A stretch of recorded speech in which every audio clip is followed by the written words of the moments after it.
verset 21. C'est bon. Je peux lire aussi.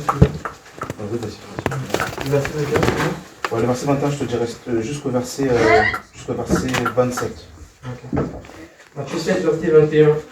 Ceux qui me disent, Seigneur, Seigneur, ne seront pas tous dans le royaume des cieux, mais seulement celui qui fait la volonté de mon Père qui est dans les cieux. Plusieurs me diront en ce jour-là, Seigneur, Seigneur, n'avons-nous pas prophétisé par ton nom? N'avons-nous pas chassé les démons par ton nom? Et n'avons-nous pas fait beaucoup de miracles par ton nom?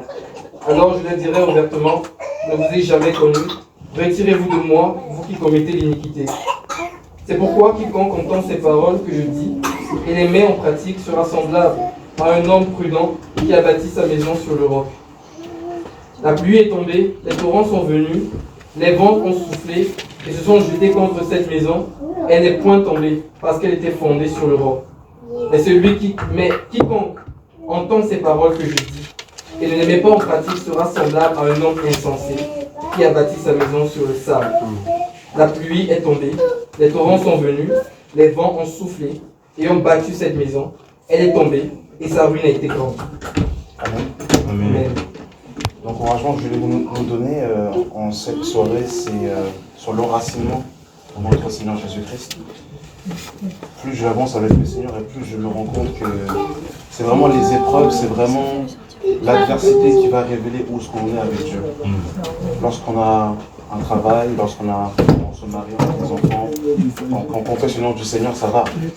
Mais quand l'épreuve arrive, quand la tempête arrive, quand l'adversité arrive, c'est là vraiment on voit vraiment où est-ce qu'on en est avec le Seigneur. Et le Seigneur ne veut pas d'une relation superficielle avec lui, il veut vraiment une relation de profondeur avec lui. Que vraiment, si on perd, même père, mère, frère, sœur, si on perd le travail, il y a des célibataires ici, j'ai entendu, des fois là, j'avoue, des fois on peut se poser des questions. Il y en a qui sont mariés, il n'y a pas d'enfants. On peut se poser toutes sortes de questions et le diable peut venir justement appuyer sur les interrogations que nous avons pour nous faire déchoir de la foi. Et souvenons-nous que l'apôtre Paul nous dira que avant que Jésus revienne, il y a deux choses qui doivent arriver, l'apostasie et qu'on ait vu paraître l'homme impie. Et nous sommes dans une génération où l'apostasie frappe beaucoup d'enfants de Dieu. Et je voulais vraiment nous encourager en cette nuit, vraiment être enracinés en Jésus-Christ. Que notre foi ne dépende pas d'un homme ou d'une femme ou d'un lieu, mais que vraiment notre foi soit enracinée en Jésus-Christ. C'est-à-dire qu'il y ait le vent, qu'il y ait la tempête, même si en fait on ne comprend pas ce que l'on vit, mais qu'on reste enraciné en Jésus-Christ. Que l'évangile qu'on ait reçu vraiment soit vraiment scellé dans notre âme. Parce qu'on peut entendre un enseignement, on peut stabiloter, on peut écrire sur des notes, mais c'est quand vient l'épreuve. On voit si vraiment l'enseignement qu'on a reçu, c'est vraiment, il a été vraiment écrit sur l'état de notre cœur. Et pour ça, il faut vraiment que l'Esprit de Christ inscrit sa parole dans nos âmes, dans nos cœurs. Afin que même quand la tempête viendra, même quand les épreuves viendront, que nous restons fermes. Je vous assure que le chemin est encore long et le diable est descendu avec une grande colère, voulant arracher la couronne de beaucoup. Et vraiment que nous puissions regarder à Jésus-Christ.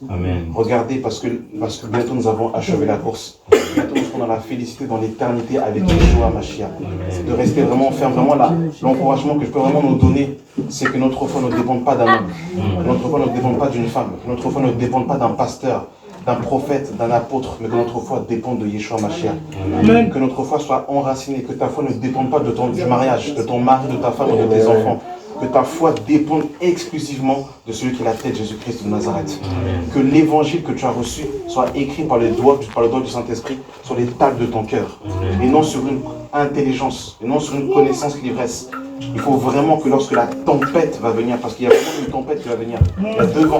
Il y a le vent de l'esprit et le vent des fausses doctrines. Il y a deux vents qui souffrent actuellement spirituellement. Et seuls ceux qui sont enracinés puissamment en Jésus-Christ pourront tenir. Donc vraiment mes frères et mes soeurs, vraiment soyons encouragés. Soyons vraiment amoureux de l'homme de Galilée. C'est le secret pour tenir. Soyons vraiment amoureux de Jésus-Christ de Nazareth. Restons dans la simplicité de l'évangile. Restons dans l'humilité. Fuyons l'orgueil. Fuyons la gloire. Fuyons l'argent. Fuyons les femmes. Fuyons les hommes. Restons saints. Restons des enfants, seuls les enfants entreront dans le royaume. Les orgueilleux ne rentreront pas dans le royaume. Les idolâtres ne rentreront pas dans le royaume. Soyons simples. Jésus-Christ viendra chercher des enfants. N'oublions pas la simplicité de l'évangile. Paul va nous rappeler que beaucoup se sont détournés de la simplicité de l'évangile. Restons dans la simplicité de l'évangile. Restons comme des enfants. Soyons simples, soyons des serviteurs les uns pour les autres. Amen. Ne nous battons pas pour en fait la prédication, pour la grâce. Restons simples. Restons vraiment simples. Amen. Ne nous battons pas les uns les autres pour en fait un honneur. Mais restons simples. Ne tombons pas comme Balaam, qui est tombé pour en fait l'argent, qui est tombé en fait pour les honneurs. Restons simples. Soyons comme le Seigneur Jésus-Christ. Soyons vraiment simples. Grandir davantage dans l'humilité, dans la simplicité. Vraiment, c'est vraiment les simples mots que je peux vous dire véritablement. La simplicité de Christ, l'humilité, l'amour, les sentiments de Jésus-Christ, les entrailles de Jésus-Christ, véritablement. Soyons bâtis en lui véritablement. Parce que c'est cet état-là que Jésus-Christ va venir chercher son église. Une église qui reste dans l'humilité, qui reste simple, qui se sanctifie, qui craint le Seigneur, qui fuit le péché, qui veut briller pour son époux, et qui reste enraciné en lui, et qui dit non aux ruses du diable, qui dit non aux séductions du diable, mais qui reste ferme dans le Seigneur. Vraiment, je l'ai vraiment encouragé. J'ai perdu mon père vraiment il n'y a pas très longtemps, et c'est pour ça que je veux vous partager cela. J'ai vu vraiment que c'est pas évident quand on perd un proche, mais j'ai dit Seigneur, vraiment à gauche, à droite, je reste scellé en toi, Seigneur. Je reste les yeux focus sur toi, les yeux fixés sur toi, ni à gauche ni à droite, enracinés en toi, Seigneur Jésus-Christ. Et je sais que ces épreuves que je vis, et peut-être d'autres aussi le vivent, et ce n'est pas la première que j'aurai, ce ne serait pas la dernière. Et je me rends compte que vraiment quand en fait le diable vient vraiment pour nous bousculer, il n'y a que l'intimité avec le Seigneur, il n'y a que nos racines qui nous gardent avec le Seigneur. Ce n'est pas la connaissance intellectuelle, mais c'est vraiment la révélation de Jésus qui nous garde véritablement dans l'épreuve. Donc mes bien-aimés, Jésus revient bientôt. Jésus revient bientôt. Ce monde n'est que passager, ce monde est vanité. N'oublions pas que nous sommes étrangers et voyageurs sur la terre. Que bientôt nous serons extirpés de ce monde pour aller à la rencontre du Seigneur dans les airs. Donc moi je le répète, restons dans la simplicité de l'évangile. Restons comme des enfants, restons simples, restons véritablement des serviteurs des uns des autres, loin de l'orgueil, loin de la cupidité, loin des femmes, loin des hommes. Gardons nos corps purs dans la sanctification. Soyons encouragés mes frères et sœurs en Jésus-Christ. Amen.